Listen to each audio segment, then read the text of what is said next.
P6, somme et produit, exercice 9, sépare une somme selon la parité de l'indice. Bon, il y a une espèce de rappel de cours. I1 est l'ensemble des éléments de I impair.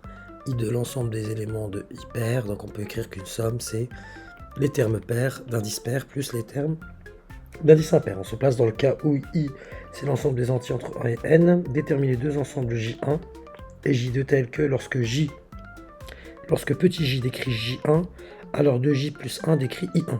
Donc l'ensemble des termes impairs. Si on reprend l'écriture du dessus. On va essayer d'écrire les ensembles en compréhension. Donc moi, ce que je veux... Voilà, I1. Qu'est-ce que c'est? C'est l'ensemble des éléments de I pair. Donc I1, c'est l'ensemble des cas appartenant à mon grand I. Donc à ici, quoi. Je peux l'écrire déjà de manière beaucoup plus explicite. L'ensemble des entiers entre 1 et n, tel que K est impair. Ensemble, certes écrit en compréhension, mais qui est égal à... C'est lorsque 2j décrit I1. Donc il s'écrit de la forme 2j plus 1, donc c'est impair, avec j appartenant à mon fameux ensemble que j'essaie de construire qui s'appelle J1. Qui est égal donc, en gros, voilà, j'enlève l'égalité. J'ai donc 2j plus 1 qui est compris entre 1 et n, d'accord? Entre 1 et n, je soustrais 1 des deux côtés, ça me fait du coup 2j est compris entre 0 et n, soit finalement j qui est compris entre 0, je divise par 2, et j'oublie pas le n-1 parce que j'ai retranché 1 partout, n-1 sur 2, mais je prends la partie entière de ce nombre. Et donc j'ai mon j qui appartient à l'ensemble des entiers compris entre 0 et la partie entière de n-1 sur 2. Voilà l'ensemble des j que je cherche qui appartiennent à j1. Voilà, parce que pour j égale à 0, vous voyez bien que vous avez 2 fois 0 plus 1, c'est quand même un élément de I1. Je fais pareil avec j2. J2, ou plutôt I2.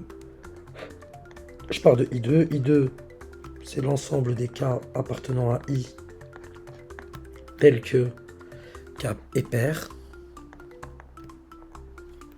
Donc c'est de la forme de J.